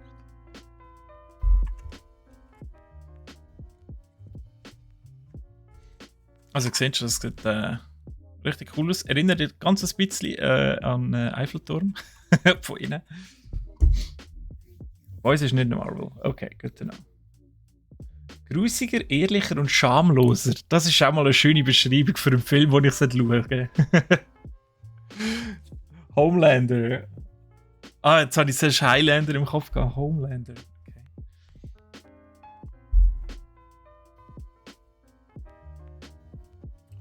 den Teil schon gemacht? Ja, den habe ich jetzt gemacht, oder? Ja, ja. Ciao, Kakao. Hey, Resil, dann wünsche ich dir einen wunderschönen Nachmittag. Merci fürs Reinschauen. Danke fürs Abchillen mit uns. Und viel Spaß beim. Was haben wir jetzt nachher für einen. Ja, Star Wars Marathon. Ja, genau. Ganz viel Vergnügen.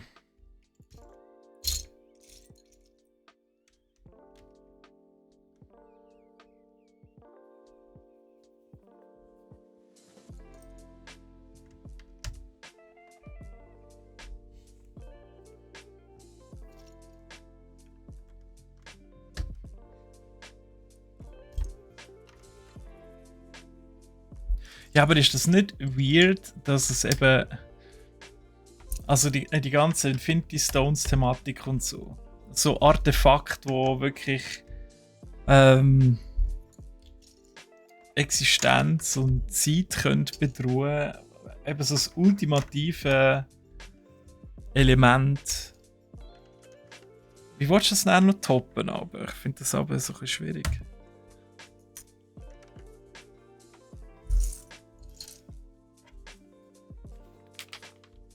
Das ist wie bei. Der Vecna kennen jetzt eigentlich alle, oder? Wegen Stranger Things. Der kommt ja vom Dungeons and Dragons Universum.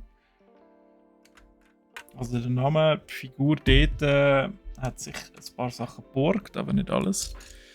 Aber ja, also ich meine viel übleres als der. Oh, shit. Als der gibt es fast nicht. Ja, jetzt geht wieder alles auseinander. So. Also die Stege hilft zwar, aber ja. Yeah.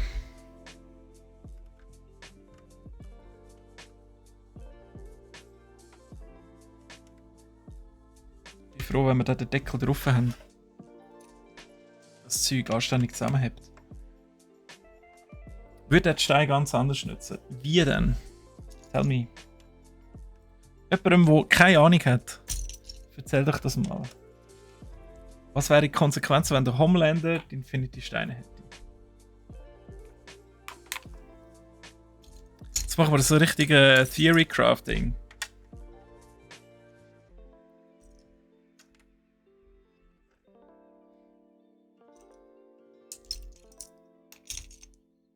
Passiert ja bei Big Bang Theory auch sehr oft. Theory-Crafting. Finde ich sehr, sehr witzig. Bin ich jetzt auch gerade wieder ein bisschen am Schauen. Immer wenn ich das Mittag esse, die Heime, ist schon noch ein voll Big Bang. Ist einfach immer schon schön chillig. Universale Orgie. Aha. Also etwas, was dann von nachher auf Pornhub rauskommt, hä? Möglichkeiten von der Stein auswirken. What the fuck? Okay. Ich muss mir mal den Homelander dann voll reinziehen, was da genau dahinter ist.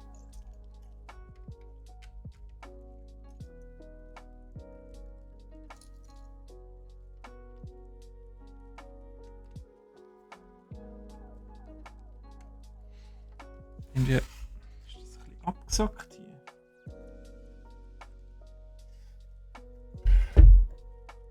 Das ist so leicht schräg. Ah, ich glaube hier. Ja, so jetzt.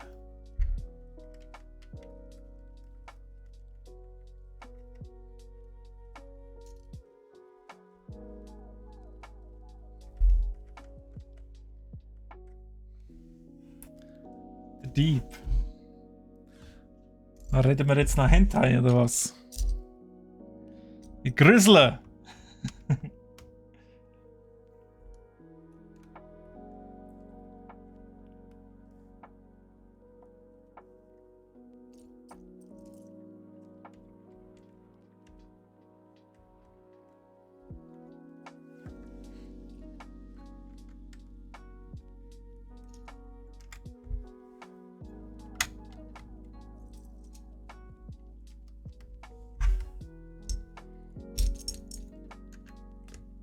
Also ich kenne nicht genug Leute, die werden bei Tentakeln immer ganz hellhörig. In der Faszination hat das auch schon.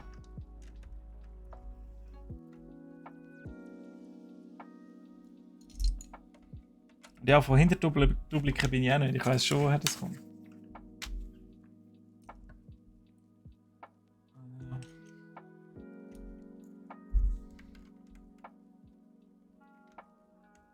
Dieb steht auf Delfinen. Okay. Ich glaube, too much information. Langsam. What? Ich weiß nicht mal, wer der Dieb ist. Oder was das ist.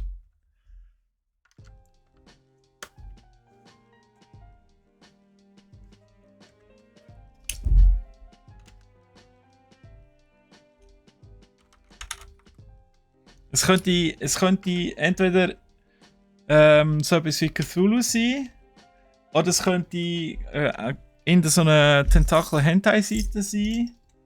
Es könnte alles Mögliche sein.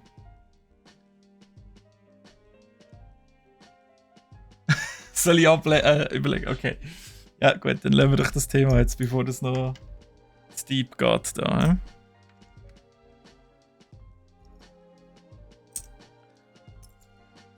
Sonst wird noch der Content gesperrt bei uns.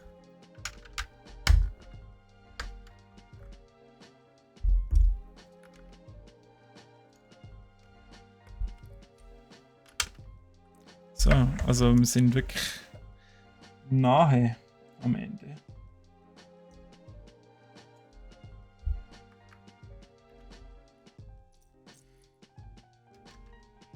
Da können wir auch noch einen Sneak Peek machen, was es als nächstes gibt.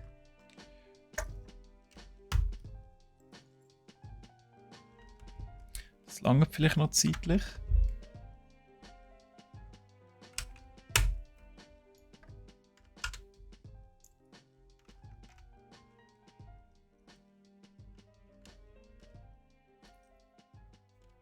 Schon sehr satisfying, da die Pyramiden aufzubauen. Wie sie so vor sich anwächst.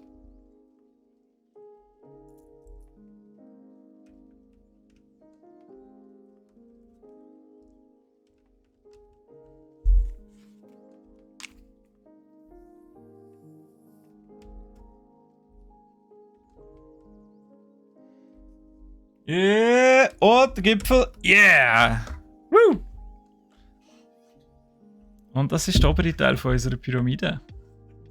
Vielleicht noch was innenleben. Das können wir jetzt quasi einfach drüber legen. Und es hat aber auch noch ein paar kleine Teile. Also ganz fertig sind wir noch nicht, aber fast.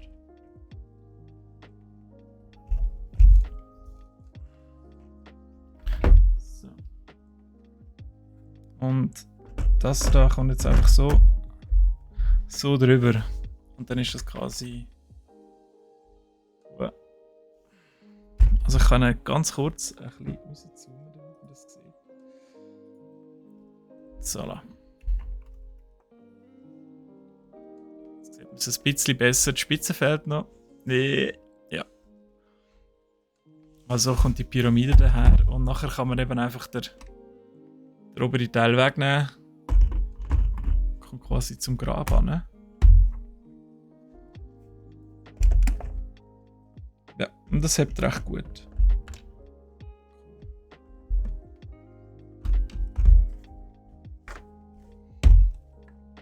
So, mega schick. Okay, also, ich könnte das eigentlich gerade ein bisschen so lassen. Jetzt haben wir nämlich noch ein paar letzte Verzierungen, nehme ich an. Genau. Die Teile brauchen wir nämlich noch.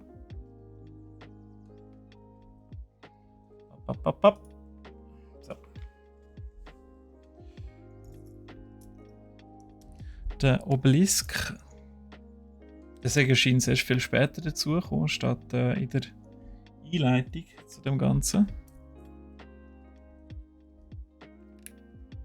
Ich weiß zwar immer noch nicht, was ein Obelisk genau für eine Funktion hat oder für eine Bedeutung.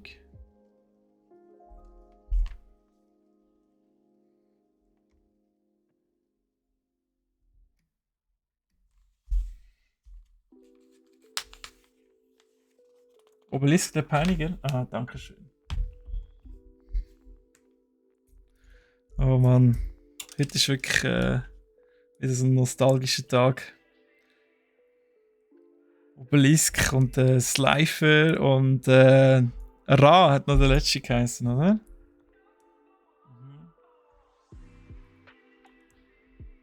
Das sind noch Battles gsi. Da ist es nur um etwas gegangen.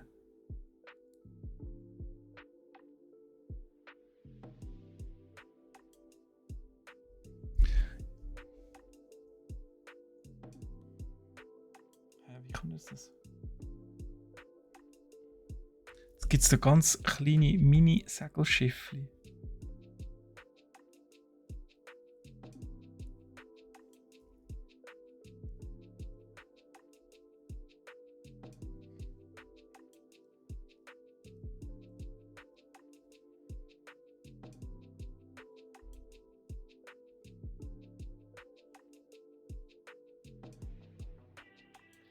Unser Mini-Schiffchen hier.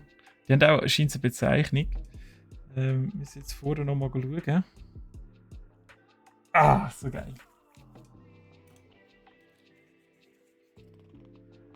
Slifer, der Himmelsdrache, genau. Und Ra. Wie hat der Ra geheißen? Sonnenkönig? Nein, keine Ahnung. Ich weiß es nicht mehr.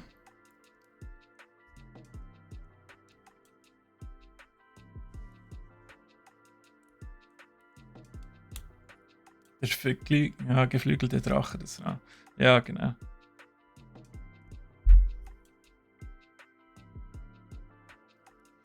Am Anfang von Yu-Gi-Oh! Habe ich schon auch noch reingezogen und gesucht. Die waren noch geil gewesen. Dort, wo sie für den Wettkampf eingeladen worden sind, ins Schloss von dem mit dem roten Anzug und dem weißen Haar. Ich weiß nicht mehr, wie der heißt. Der, wo eigentlich all die Millennia-Artefakte hat sammeln, glaube ich.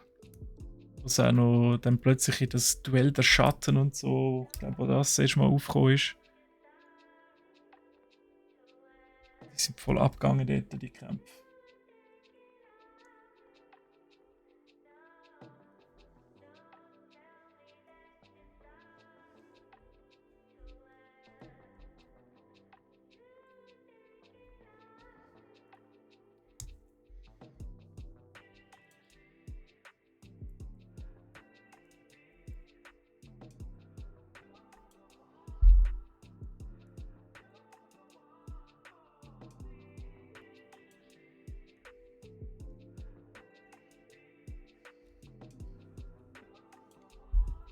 Ja, genau, der mit dem Auge, ja. Der hat doch so ein Yugi-Auge auf der einen Seite.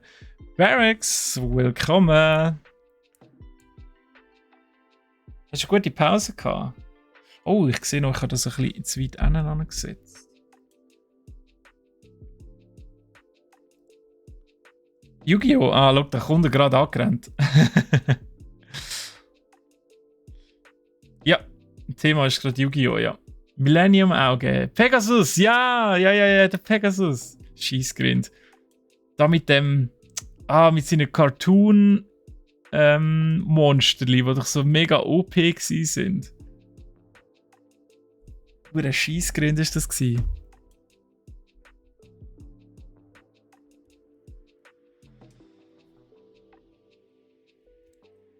Ja, genau. Und da hat er doch noch so ein Cartoon-Schloss oder so, wo auch jede Runde irgendwie, keine Ahnung, ich weiß gar nicht, was es wirklich gemacht hat, aber ich weiß auch, dass es OP war.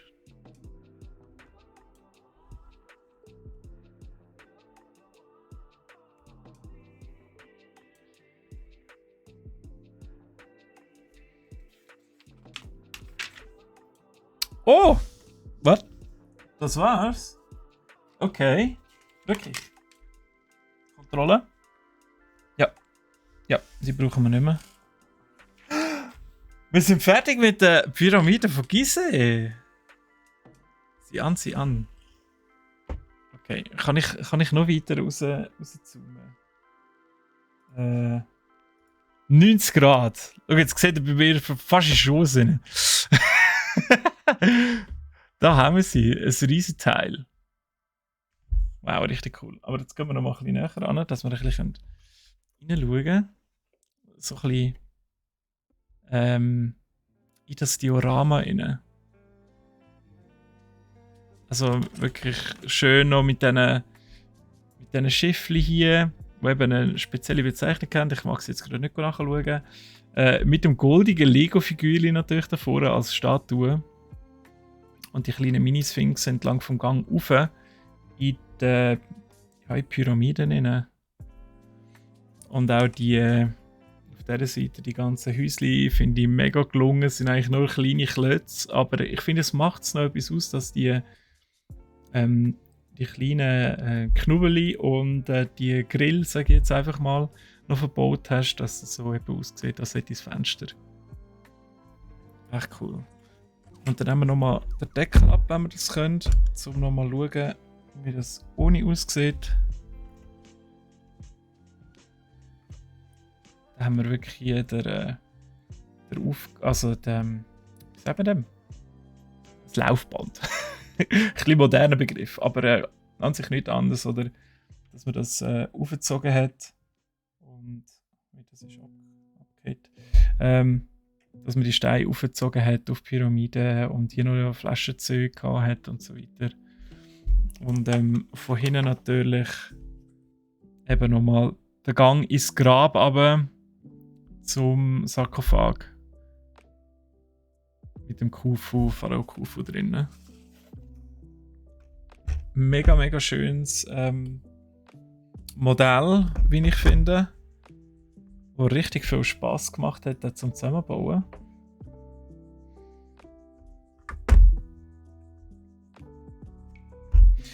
Ja, genau. Und Barrick sagt auch, eben die Custom-Blümchen, die es noch hat. Und, also das sind nicht einmal Blümchen, das sind wirklich Palmen. Aber ich finde, es macht es aus, dass sie so klein sind halt und eben ein bisschen auch im Verhältnis stehen zueinander. Oder dass es ein bisschen glaubwürdiger ist vom Scale her, vom Maßstab. Und wir könnten jetzt da vorne auch noch den Text noch ersetzen hier, aber ich finde die Hieroglyphen sehen schon viel geiler aus, oder? Man kann nur raten, dass das die grosse Pyramide von Gizeh heisst. Ich weiß nicht. Letztes Mal hat es schon niemand können lesen, das mal auch nicht. Ja, okay. Und Kashiru, ey. Willkommen, merci vielmals für den Follow. Wieso hat Brack einen Twitch-Account? Brack hat einen Twitch-Account, weil Spaß. Ja, und weil wir natürlich genauso Nerds sind wie ihr auch, oder? Seit dem Februar, ja. Das ist ja so.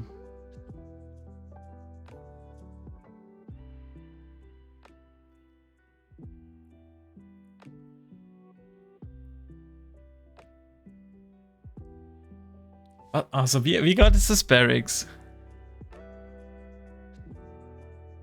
Soll er aus dem Wort Brack Stream Team vorstellen?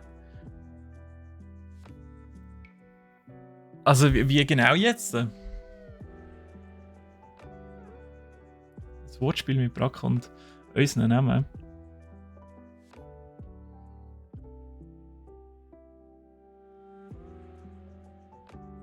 Aber ja, genau, du das ins Discord posten. Wir haben 10 vor 1.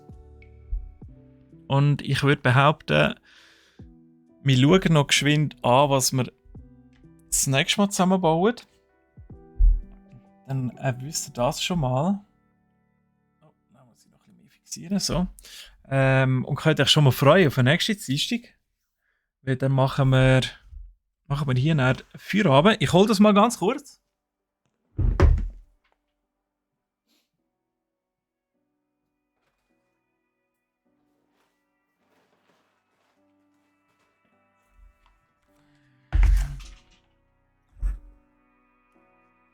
So.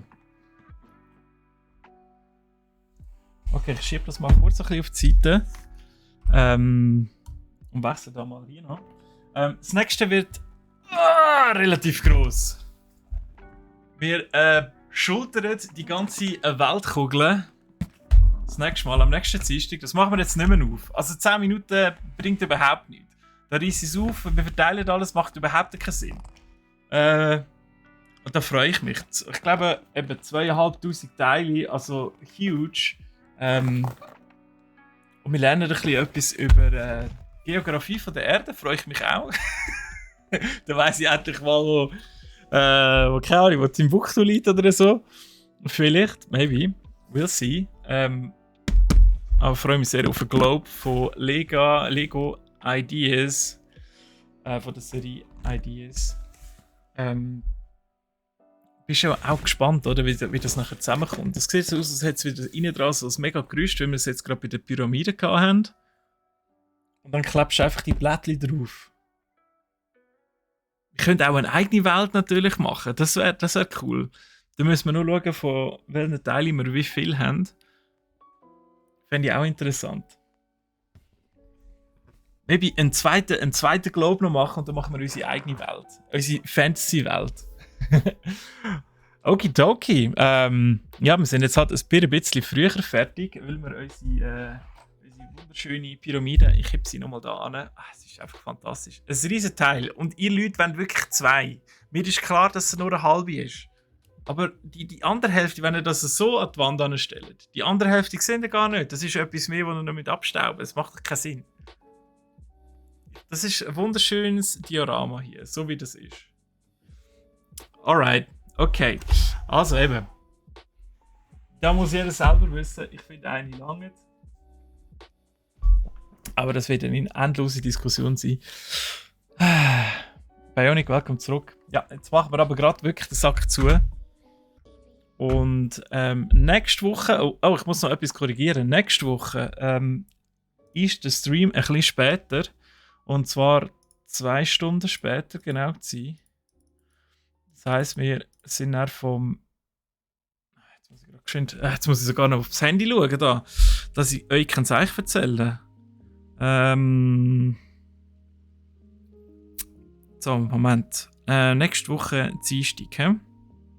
Ja, mal doch, um 2 Stunden einfach versetzt. Das heisst, vom 1 bis um 3 ist nächste Woche ausnahmsweise der Klemmbausteine-Stream und nicht wie sonst von 11 bis 1. Also leider nicht über den Mittag das Vergnügen, aber ihr könnt sonst am nächsten Tag auf YouTube das Ganze nachschauen, falls ihr es wieder verpassen. Ja, und dann war es das schon. Ich danke euch ganz herzlich fürs Joinen heute. Hat mega viel Spass gemacht, auch die ganzen neuen Leute kennenzulernen. Ich hoffe, ihr habt eine gute Unterhaltung gehabt über den Mittag. Ich bin zumindest von euch sehr gut unterhalten worden. Es hat viel Spass gemacht. Dann wünsche ich euch noch einen wunderschönen Nachmittag, eine tolle Restwoche. Habt Sorge und ja, bis ganz bald. Tschüss miteinander.